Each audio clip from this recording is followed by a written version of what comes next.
Hey, what's up, everyone? It's Mark from the New Wave of Traditional Heavy Metal.com. I am here with Jimmy from Jet Jaguar, and I am super excited for this conversation today. Jimmy, thank you for joining us. Hey Mark, first of all, thank you very much for the interview. Thank you for your time and for the opportunity. We appreciate it a lot. Well, it's great for you to be here, and I'm very thankful. You are on drums. You are with Jorge. Help me with your guitarist's name. Ariyuki? Yeah, Ryuki, Ari? I think it's Japanese, Uh-huh. but he's Mexican, so I don't know. And then you have Raiden on vocals. Yeah, Okay. You guys formed in 2014. You are from Mexico. You are from Cancun. yes, Awesome. Um, you have a demo from 2014, Call of the Fight. You have Zero Hour, which is an EP from 2016. hmm 2020, Endless Nights is a full-length release. And as of this month, I believe it is released. You have yeah, Severance here in 2025. correct. Everything's correct. Hard driving classic metal. I love it. I love the riffs. I love the sound. Everything in the mix is great. Very powerful vocals. It's definitely a band that you should be checking out. The first single off of the record, there's a couple of songs that are out, but the first single was Mach 10. It is a very fast and driving song, and it is awesome. Thank Uh, you. I want to talk a little bit about Mexico because Mexico has a tremendous love of metal. There is also a tremendous heritage of bands that are influenced and come from that area. So my first question is, what's it like? What's it like to be in Mexico and to be an up and coming metal band? What's that environment like? Well, Mexico, as other countries, it has great things and it has bad things, like Yep. every other country. Uh, but unfortunately, I think Mexico is not a place where you want to be if you want to develop a career in metal. Like Interesting. being honest, uh, in Mexico, heavy metal is not mainstream at all. Uh, I believe if you are playing in a metal band, uh, your music is going to be listened by less than 5% of the population. So it's hard, yeah. But if you, in the other side of of the story, when Metallica comes touring in Mexico, Hmm. they made like sold out 5 nights in Foro Sol. It's the biggest stadium in Mexico City. So I think if you really want to be important in metal in Mexico, the only way you can do that is already being a legend. So, like, that's the truth. I'm not going to Sure. sugarcoat things. Yeah, so Mexico is a great country if you want to play Latin music like reggaeton or or bachata or those kind of things. But I mean, that's our homeland, and we need to face it, and that's why we went abroad to Europe and seeking another opportunities because the truth is that in Mexico it's really hard to do heavy metal. Yeah, I think that is the case for a lot of countries. Yeah. Metal has become, especially the metal of the new wave of bands Mm. is very underground. So that's not surprising. It is interesting that you kind of call out like, hey, if you're Metallica and you come into town, like we're gonna fill stadiums for 5 nights in a row, no problem. But Yeah. for a band such as yourself that's trying to make a name, it's very hard to do that. So I guess that brings up an interesting question about that. Then, um, You guys have clearly been out into the world to many other places. Is there a place that you've gone where fans have been especially welcoming? Like what's your favorite place to visit because of the fans and because of the gigs that you play there? Uh, I think Germany, Yep. Germany, and maybe Poland. Those countries are great to play in, but especially Germany. Germany has a lot of heritage talking about metal, and Yep. you know it because there's like Backen and Summer Breeze and Headbangers Open Air, a lot of festivals, in Germany, and I don't know why. I honestly I don't know why Germany is like such a special metal place. I think because it's not so much that it's underground there. I mean, you talk about Yeah. Wacken, which you guys 2017, you were the winner. You were the first metal band from a Latin country to win the metal battle. It was is that do I have that right? Brazil won, I think, in 2009, maybe. But yeah, we were the first Latin American band that speaks Spanish. So, No, that's awesome. And I think you're in listening to the music like Mach 10 and listening to back to your catalog, it's very clear that you have been influenced by some German metal acts. So let me ask, what are the bands that influenced you guys? well, being honest, when the band was starting in 2014, 2013, the new wave of traditional heavy metal was at his peak. Uh, Enforcer was touring, Skullfist was touring, Yep. Cauldron was touring, and I remember we were teenagers, like we were really excited. Oh my God, Zach from Skullfist, he's so cool. Oh, and we really wanted to be a part of it. So if you listen our first songs, they sound a lot like Skullfist. They sound Mhm. a lot like Enforcer, and I don't know why we had the opportunity that our first gig, our first big gig, was opening for Skullfist here in Mexico, and we made a great relationship with those guys. And now I'm friends with JJ, the drummer. I always met him in Wacken because he's also the promoter of the metal battle from Canada, and he's always in Wacken. So maybe it was destiny, maybe it was fate that we because it's funny how much we wanted to be a part of the new wave of traditional heavy metal, and it worked.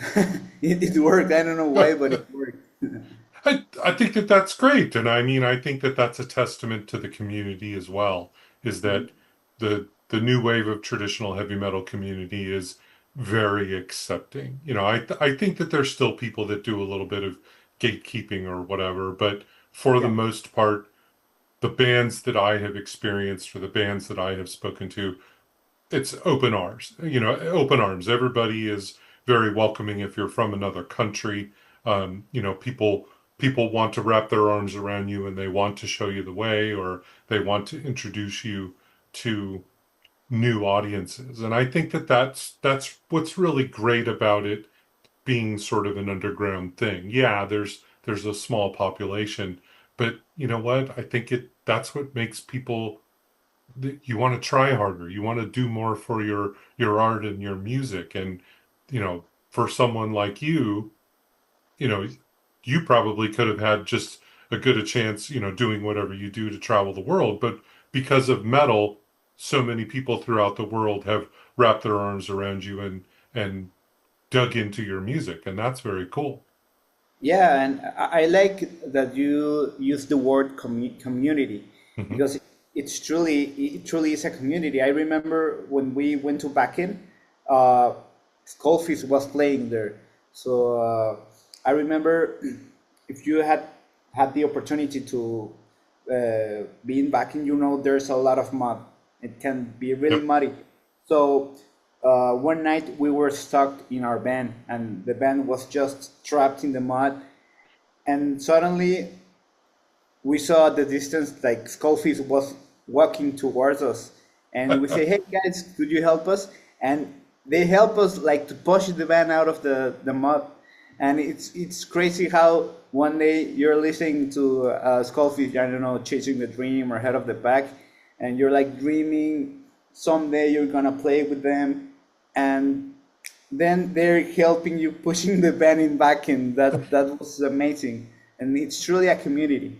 I don't know if you've made all the videos that you're going to make for this record, but I hope that one of the songs that's a theme, some other band is helping you push your van, and that's the Brotherhood of Metal. I think that would be a great concept for the video. That's a really cool idea. um, the name, Jet Jaguar.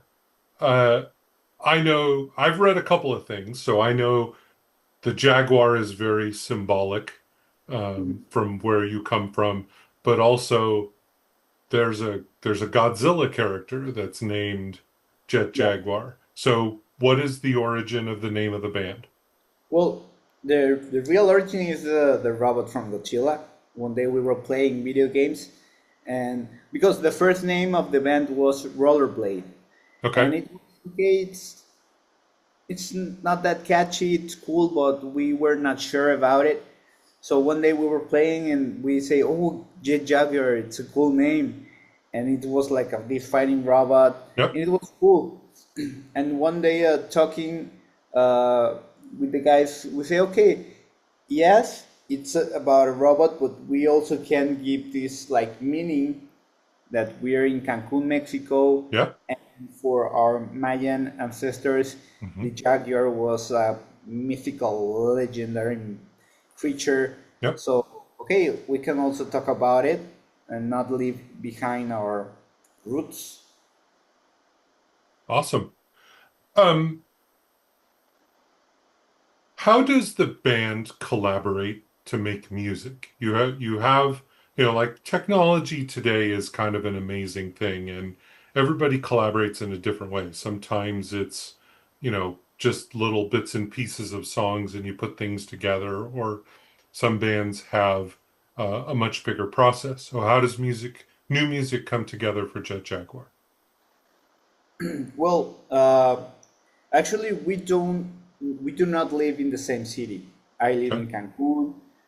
Bori, the bass player, he lives in Spain. Our guitar player, he lives in Cuernavaca. Uh, Writing, he lives in Cancun as well.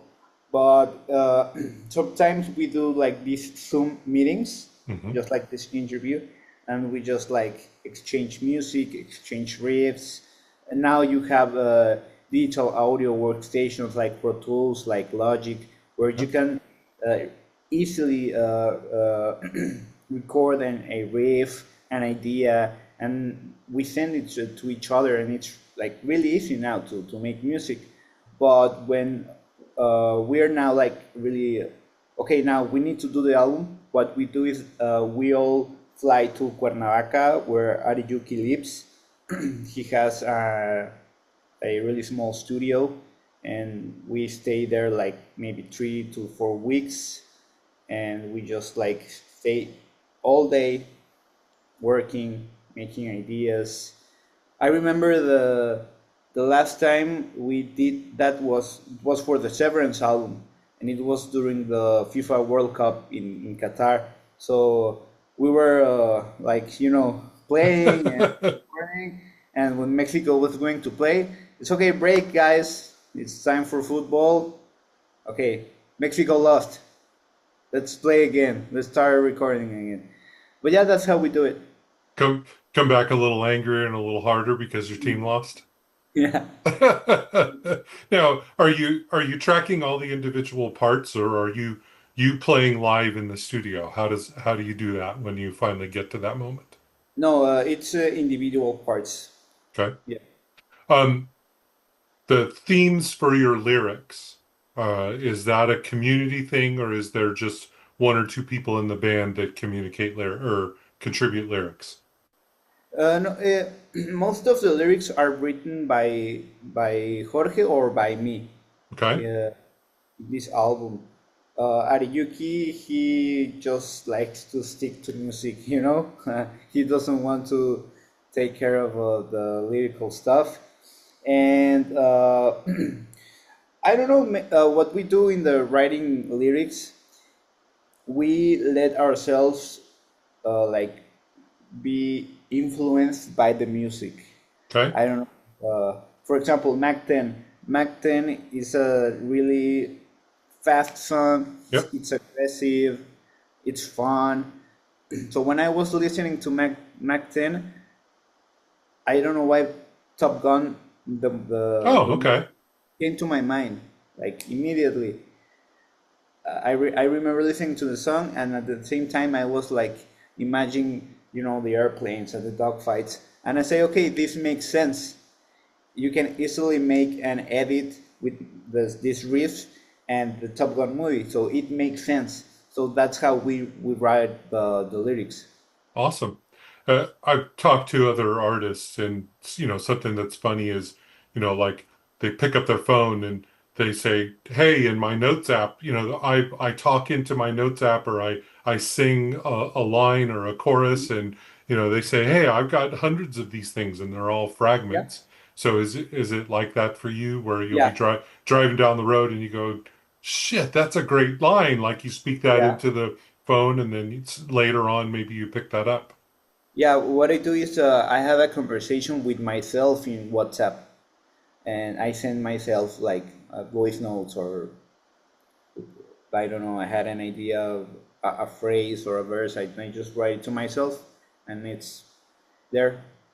So on the new album Severance, uh, what was one of the songs that came together really easily? What was one of those songs that just was like, wow, we did this in two takes, or what was a song that was very easy? Well, I think Mac 10 was a song that was like ready in the writing process. I'm talking about, Sounds like it. Yeah. it was ready in half a day maybe. Okay. Uh, I was like really inspired in the lyrics. Sat down and started writing in the notebook.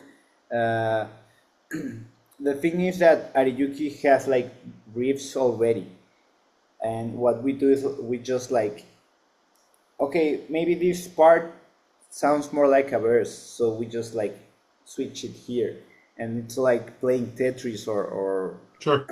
doing a puzzle. So it makes us really, you can do it faster and it's easier. But when I don't know, there was this song, Anthropocene. It's a 8 minute length song. That was really really hard, and I remember maybe it was like three or four in the morning, and we were still working in the finding the right sound in the synthesizer, for example. Yep. So maybe it's just a matter of luck, like, because we work for the song. That's like our mindset. We work for the song. If the song is telling us that it needs something, okay, we need to find what is that. And if the song is telling us, okay, no, you already have a lot of riffs, please take some riffs out. That's our mindset when we're Okay. writing. I like that.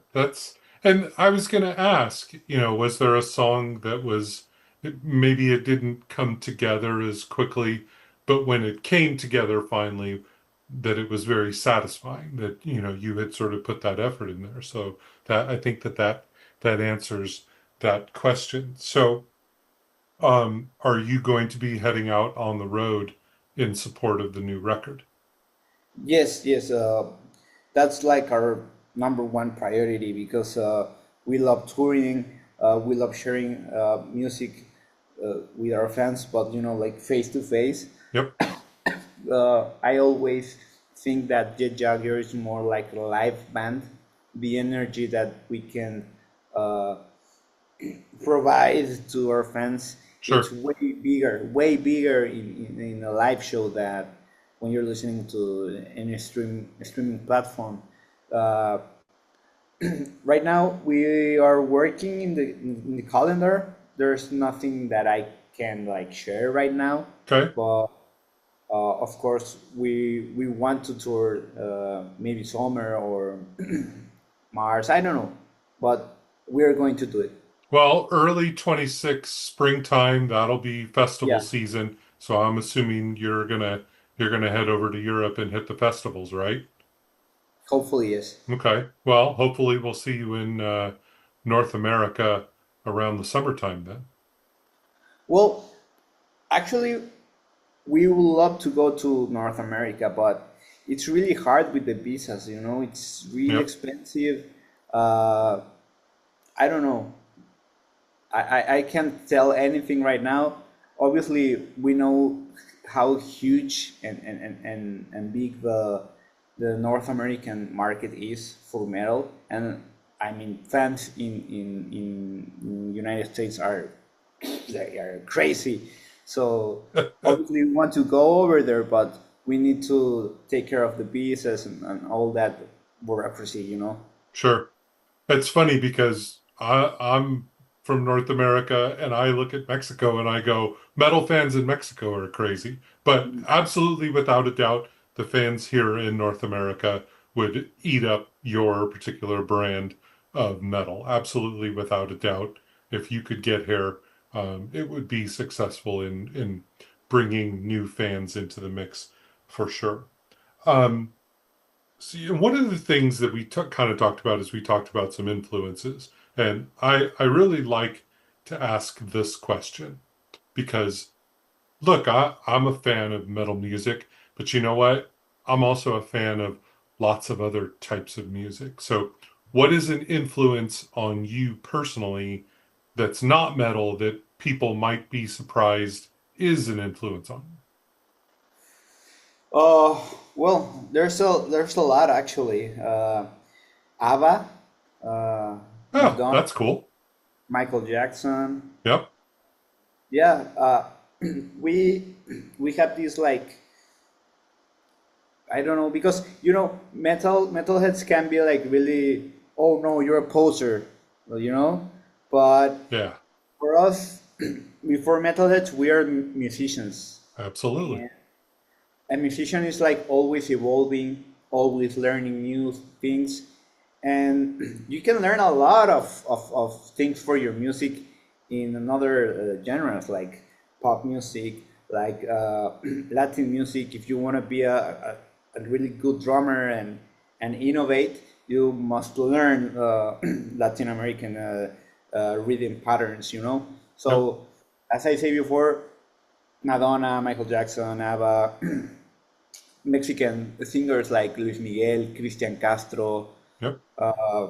Gwen Stefani, love Gwen Stefani. There's a lot. There's a lot. Yeah. Sure, sure. Yeah, like when I grew up, it was The Cure, it was Depeche Mode, it was bands, that fit into that particular category, and I like a lot of that type of stuff.